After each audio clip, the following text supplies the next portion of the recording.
ce soir, nous arrivons, on est dans Élysée, et j'ai une bonne nouvelle, c'est qu'on va voir aujourd'hui que Élysée est mort. Non, je veux dire que... je veux dire que c'est la dernière de la série sur Élysée. C'était un peu long parce que Élysée est un grand type et qui avait beaucoup de choses sur lui. Alors ce soir, on va lire d'abord un petit passage, puis après, comme on fait d'habitude, on va un petit peu revenir pour expliquer quelques versets. On est dans 2 Rois 13 au verset 14. Voilà, et on voit que Élysée était à la fin de sa vie. Élysée était atteint de la maladie dont il mourut. Et Joas, le roi d'Israël, descendit vers lui et il pleura sur son visage et il dit « Mon père, char d'Israël et sa cavalerie. » Élysée lui dit « Prends un arc et des flèches. » Alors il prit un arc et des flèches. Puis Élysée dit au roi d'Israël, « Bande l'arc avec ta main. » Et quand il l'eut bandé de sa main, Élysée mit ses mains sur les mains du roi. Et il dit, « Ouvre la fenêtre à l'Orient. » Alors il l'ouvrit, et Élysée lui dit, « Tire. » Et il tira. Et Élysée dit, « C'est une flèche de délivrance de la part de l'Éternel, une flèche de délivrance contre les Syriens. Tu battras les Syriens à Aphek jusqu'à leur extermination. » Et Élysée dit encore, « Prends les flèches. » Il les prit. Et Élysée dit au roi d'Israël, « Frappe contre terre. » Et il frappa contre terre 3 fois, et il s'arrêta. Alors l'homme de Dieu s'irrita contre lui, dit, « Mais tu aurais dû frapper 5 ou 6 fois. Alors tu aurais battu les Syriens jusqu'à leur extermination, mais maintenant, tu les battras 3 fois. » Alors, on verra la suite encore un petit bout après. D'abord, on voit, donc on reprend verset 14, on va reprendre petit à petit voilà, le petit bout, le passage qu'on a lu. Élysée, on nous dit qu'il était atteint d'une maladie, c'est déjà pas drôle, mais voilà, c'est de la maladie dont il mourut. Et ce verset est quelquefois... choque quelquefois les chrétiens parce qu'on est accoutumé à dire que Dieu guérit les malades et tout ce qu'on voit surtout dans le Nouveau Testament à ce niveau-là, ce sont c'est qu'on peut parler des dons, des guérisons, que Jésus guérit, etc. Et alors on a quelquefois certains chrétiens sont un peu gênés avec ce verset parce qu'on a un peu l'impression que c'est un verset qui arrive un peu à contre-emploi, c'est un peu un contre-exemple. Hein. On serait content de dire Élysée était malade de la maladie dont il fut guéri. Mais c'est écrit dont il mourut. Alors, qu'est-ce qu'il faut penser de ça ? D'abord, j'aime rappeler que même si nous croyons absolument à la puissance de Christ pour guérir les malades et toutes sortes de maladies, y compris les maladies qui peuvent être d'origine démoniaque, comme disait très bien notre frère Couperin. Mais il ne me semble pas qu'on puisse définir dans la Bible que ça doit être défini dans le Nouveau Testament comme un automatisme obligatoire. La guérison divine n'est pas un droit juridique, c'est un signe. Dieu nous donne le signe de sa puissance, de sa bonté, de son amour. Et même au temps de Jésus, pendant les 3 années ou les 2-3 années de son ministère, eh bien pendant ces 2-3 années, des gens ont aussi été malades et des gens sont aussi morts. Jésus a ressuscité des morts, mais tous les gens qui sont morts pendant cette génération n'ont pas tous été ressuscités. Et c'est vrai que Jésus, lui, a cette puissance totale de Dieu parce que l'Esprit lui a été donné sans aucune mesure, hein, et que tous ceux pour qui il a prié ont tous toujours été guéris. Ça c'est clair. Mais toutefois, on ne peut pas faire de la guérison divine une espèce de droit absolu. Et je ne crois pas que ce soit par incrédulité que nous devons rappeler que Dieu est souverain et que dans sa souveraineté, eh bien, il fait les choses comme il veut. Le signe, un signe, c'est pas quelque chose d'automatique. Alors, on voit que le roi d'Israël a su que Élisée était malade, et s'il est venu comme ça, c'est que c'était déjà clair à ce moment-là qu'Élisée était bien malade, que sa maladie était très grave. Et alors on le voit, le roi d'Israël, Joas, est arrivé et on sent que c'était triste. Il l'a appelé mon père, et il a cette phrase qui, si on ne se rappelle pas d'un épisode précédent, qui peut être qui peut surprendre, il dit « char d'Israël et sa cavalerie ». Pourquoi est-ce que Joas dit ça? Parce que ça nous renvoie au moment où Élisée est devenu prophète. Il était avec Élie, et il était au service d'Élie, le grand prophète Élie. Et le jour où Élie, vous vous rappelez de cet épisode où Élie est monté dans le ciel sur un char de feu avec des chevaux. Vous vous rappelez de cet épisode? Vous vous rappelez bien? Vous y étiez? Non, mais vous vous rappelez quand même. Et il est parti dans le ciel. Mais ça c'était beau. Hein. Ça, c'est une des... Quand j'arrive au ciel, c'est une des premières cassettes que je vais regarder. Hein. Mais il est arrivé, et puis, hop, un char de feu est passé. Hop, directement, c'est comme s'il l'avait pris, comme ça, il est parti, et hop, tiré par des chevaux de feu. Et bien sûr, Élisée regardait, et il a dit, char d'Israël et sa cavalerie. Et après ça, c'est lui maintenant qui avait, Élisée, c'est lui maintenant qui était le dépositaire, le successeur, le fils aîné. Et c'est pour ça qu'il avait la double portion, il était le fils aîné. Et il a ramassé le manteau qu'Élie a laissé tomber. Et avec ce manteau maintenant, il avait aussi la puissance. Hein. Alors le roi d'Israël visite Élisée. Et il se rappelait de cette scène que tout le monde en Israël se racontait. Et donc c'est avec un peu de nostalgie, je pense qu'il l'a dit. Hein, on se souvient que, mais voilà, on n'en est plus là maintenant. Aujourd'hui, on n'est pas dans un jour glorieux. Aujourd'hui, on voit que Élisée, il a l'air pas bien du tout, hein, il est même mourant. Et donc, il y avait beaucoup de nostalgie. Alors, au verset 15, le verset suivant, comment Élisée lui répond? Alors, Élisée lui dit, prends un arc et des flèches. Donc, c'est curieux parce que Élisée, qui est le premier concerné quand même par sa maladie, a pas l'air de s'y intéresser. Lui, il n'est pas rentré dans ses regrets, il n'est pas rentré dans cette nostalgie, dans ce regard sur le passé. Élisée n'a même pas dit « Ah oui, mon cher, Sa Majesté, tu sais, si tu savais comme je souffre, j'ai mal ici, j'ai mal là. » Non, il n'a même pas parlé de lui, il n'a même pas parlé ni du passé, ni du présent. Mais il dit « Voilà ce qu'on va faire, prends un arc et des flèches. » Il est entièrement, il ne regarde pas en arrière. Hein. Même dans son état, ce qui l'intéresse, c'est ce que Dieu fait, ce que Dieu dit, ce que Dieu va faire devant lui. Il lui a dit, prends un arc et des flèches, c'est-à-dire des armes. Un arc et des flèches, bien sûr, ça peut être pour aller à la chasse, mais c'est pas tellement ça dont il est question. Là, il est question de conflit. Il est question d'armes du point de vue militaire. Hein.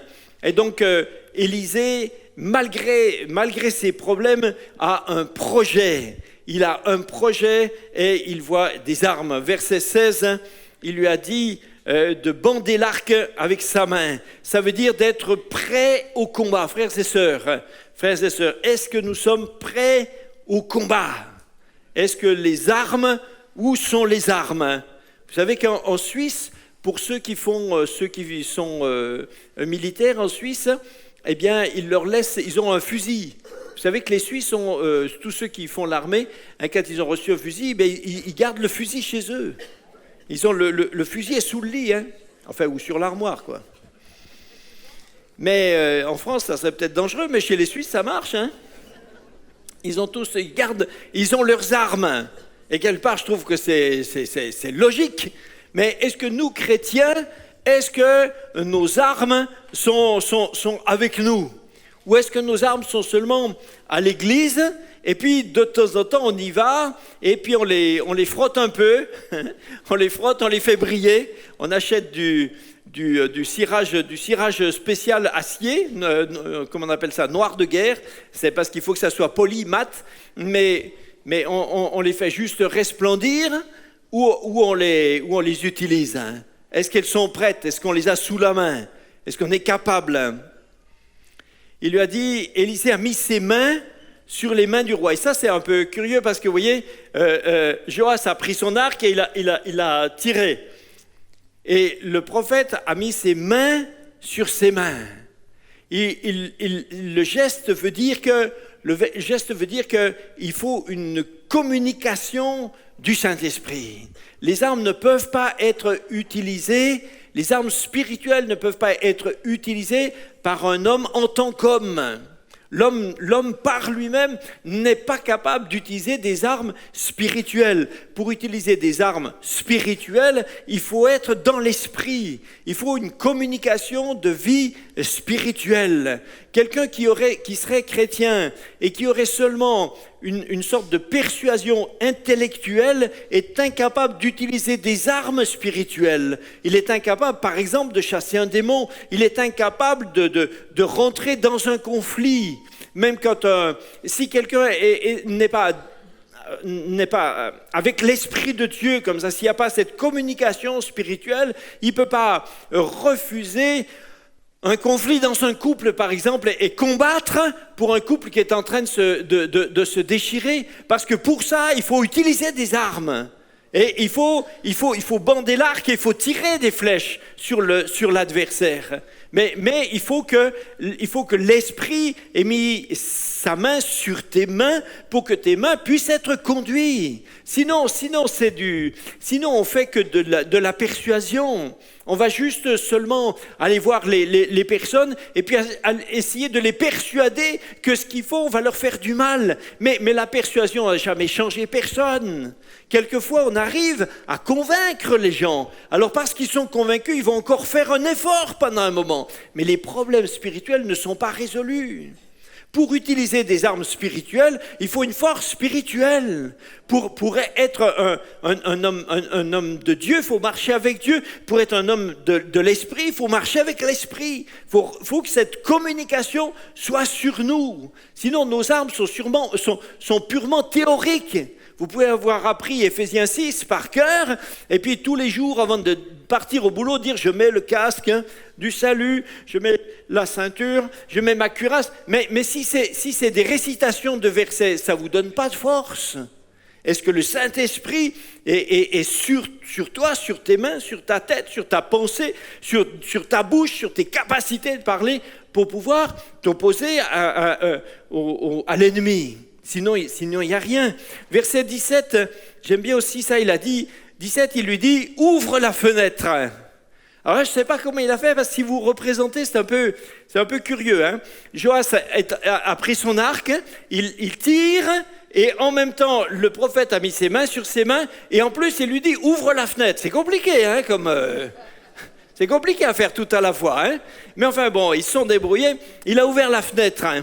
Et qu'est-ce que ça veut dire, ouvre la fenêtre? Ouvre la fenêtre, ça veut dire ouvre-toi au monde, ouvre-toi à l'extérieur, regarde dehors, regarde plus loin. La fenêtre, c'est pas seulement la fenêtre hors de notre maison, mais c'est la fenêtre hors de notre vie. Ça peut être la fenêtre hors de l'église. Hein. On peut s'accoutumer à vivre dans un cocon. On peut s'accoutumer à vivre dans un petit milieu bien fermé, bien douillet, où on est tranquille, quoi. L'église peut devenir un endroit tranquille. Quand je dis l'église, je ne veux pas dire seulement le bâtiment, mais je veux dire la communauté sociale des chrétiens peut devenir un endroit agréable, bien fermé, tranquille. On a fermé les portes, on a fermé les fenêtres, hein. Personne vient nous déranger, et puis on est bien, mais le prophète, l'Esprit de Dieu dit, ouvre la fenêtre, hein. Regarde dehors. Alors bon, après ça c'est... Voilà, ça ouvre à différentes difficultés possibles. Mais c'est aussi ça qui nous permet d'atteindre des buts. Sinon, on est seulement l'Église peut devenir un club, quoi. C'est un club. Certains chrétiens ont des fois une mentalité d'église qui est une mentalité de club. Pour eux, la vie spirituelle, c'est seulement quand on est avec les chrétiens. Donc, quand ils sont chez eux, ils ont des vies par intermittence, en clignotant.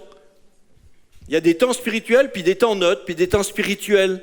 Par exemple, le matin, ils prennent un moment pour lire la Bible. Alors là, ils sont dans un temps spirituel. Après, ils sortent, ils prennent le bus. Là, c'est un temps neutre. Donc, ils ne regardent pas. Parce que s'ils veulent être ce qu'ils appellent sanctifiés, alors à ce moment-là, ils ne regardent plus rien. Ils marchent le long, ils rasent les murs, ils ne marchent rien. Ils arrivent au travail jusqu'à ce qu'ils reviennent chez eux. Quand ils reviennent chez eux, ça y est. Et puis après, c'est l'heure d'aller à l'église. Donc, ils rasent les murs, ils arrivent à l'église. Maintenant, on est dans l'église. Mais ça, c'est un monastère ouvert. Mais c'est un monastère quand même. On est seulement dans le club. Mais le Seigneur dit, ouvre la fenêtre. Ouvre la fenêtre. Regarde dehors, sors du cocon. Regarde les gens qui sont autour de toi. Essaye de voir où Dieu te met des buts. Parce que pour tirer une flèche au dehors, il vaut quand même mieux ouvrir la fenêtre. Ouais. Sinon, il faudra quand même la changer de toute façon. Mais il a dit, tire. Et ça aussi, c'est intéressant. Il lui dit, tire. Dans le verset 17, il dit, tire. Mais tirer, c'est passer à l'action. C'est la différence qu'il y a entre se préparer et puis se mettre en mouvement. On peut se préparer, et c'est bien de se préparer. Mais après, il y a un moment où il faut dire que la préparation est finie, quoi. Parce que si on finit jamais la préparation, on est toujours en train de se préparer. Mais après, à force d'avoir préparé, de préparer la préparation du débriefing, de la préparation on n'est jamais préparé. Hein. Nous, les gens de JSP qui finissent entre l'année, on ne va pas les faire doubler, redoubler, tripler, jusqu'à quoi? Hein? Non, maintenant, il faut qu'ils partent. On dit, hey, les gars, ouvrez la fenêtre, et puis c'est à vous de tirer maintenant. C'est à vous d'y aller. Hein, si on se prépare tout le temps, si on pense toujours à comment faire de l'évangélisation, c'est bien, mais à un moment, il faut passer à faire de l'évangélisation. Parce que sinon, on est juste en train de... On ronronne dans un espèce de cocon, quoi. Hein, on est dans un bocal, c'est une sorte de vie de bocal, comme ça. Et dans un bocal, souvent, ça tourne au vinaigre, hein. Si vous mettez des cornichons... Enfin, bon, bref. Et alors... Donc, le verset 17 dit, tire. Et Élisée tira. Et à ce moment-là, Élisée dit, c'est une flèche de délivrance de la part de l'Éternel. Et j'ai trouvé ça, on le lit facilement, et j'ai trouvé ça extrêmement étrange. Vous savez ce qui est étrange là-dedans? Ce qui est étrange, c'est qu'il a d'abord tiré, et c'est après avoir tiré que le prophète lui dit quelle était la cible. Normalement, on fait quand même le contraire, non? Hein? D'abord, on tire, on voit la cible, on vise bien la cible, on tire. Tandis que là, il a tiré, et après, il lui dit, voilà quelle était la cible. Sur quoi tu as tiré? Tu ne sais pas, tu as tiré en l'air. Mais tu n'as pas tiré en l'air, tu as tiré une flèche qui correspond à une victoire sur l'armée de Syrie. Afek, tu les battras. Et qu'est-ce que ça représente ça? Ça représente pour nous le fait que le combat spirituel, le plus souvent, nous dépasse. Nous ne connaissons pas tous les tenants et les aboutissants. Mais notre but, c'est pas de tout connaître. Notre but, c'est juste de faire jour après jour ce que Dieu nous demande. Et si nous faisons bien ce que Dieu nous demande, alors c'est lui qui donne une envergure à ce que nous faisons. Notre but, c'est pas de nous préoccuper de qu'est-ce que je vais faire, est-ce que ça va réussir, est-ce que ça va produire quelque chose de grand, etc. Non, notre but, c'est de dire est-ce que je vais faire comme il faut ce que Dieu me demande de faire. Vous voyez, c'est comme l'exemple dans l'évangélisation. Le Seigneur nous a jamais dit, il nous a dit de semer, mais il nous a jamais dit de faire pousser. Nous, on sème. Mais celui qui fait pousser, c'est lui. Imaginez que quelqu'un sème et qu'en même temps, il veut faire pousser. Mais c'est pas possible. Imaginez, le gars, il fait des carottes, par exemple, et puis dès qu'il voit qu'il y a une petite pousse qui sort, il dit, je vais l'aider un peu. Alors il tire un peu il tire tous les jours, il tire un petit peu sur les petites pousses. Non, mais parce qu'il veut les aider. Il veut les aider, il faut que ça aille plus vite. Bon, c'est pas difficile de comprendre qu'au bout d'une semaine, il les a toutes déracinées, et puis il n'y aura pas de carottes, quoi. Hein? Peut-être qu'il n'aime pas les carottes, hein? Bon, ça c'est autre chose. Mais en tout cas, ce que Dieu veut faire, c'est ce que Dieu fait, l'importance que Dieu donne, c'est lui qui décide. C'est lui qui sait, il nous dit, fais, vas-y, agis. Je me souviens d'un jour, on a été étonnés, on avait fait un séminaire avec les pasteurs, c'était avec les pasteurs des églises, partenaires. Hein. C'était il y a 2 ans, 3 ans, je ne sais plus. Et puis, le dernier jour, la dernière heure, avant qu'on se sépare, on allait, voilà, chacun avait son baluchon au coin, on allait partir. Et puis, on a pris un moment encore pour prier, louer, remercier le Seigneur. Hein. Et là, on était là comme ça, et le Saint-Esprit est venu. Et on a passé un moment, vraiment un moment spécial avec la présence du Saint-Esprit. C'était très fort. Personne s'y attendait. Personne n'a programmé que ce moment de louange devait devenir ça. Mais c'est Dieu qui fait, parce que c'est lui qui est souverain. Lui, il nous a juste dit, tiens, il nous a juste mis à cœur de prendre encore un moment de louange, un moment d'adoration à ce moment-là. Voilà, on l'a fait. Après, c'est lui qui donne à ce moment l'envergure qu'il veut, le temps qu'il veut. Quelquefois, on va faire des choses, on ne sait pas, on évangélise ici, cela. Même l'Ecclésiaste dit, sème en tout temps, parce que tu ne sais pas ce qui va réussir. Tu ne sais pas, des bonnes choses vont venir à des endroits, tu t'y attendais, mais des fois, tu ne t'y attends pas du tout. Et des fois, on est sûr qu'il y a des gens, on se dit, oh, ils sont tout près, et puis tout près, ils ne se décident jamais.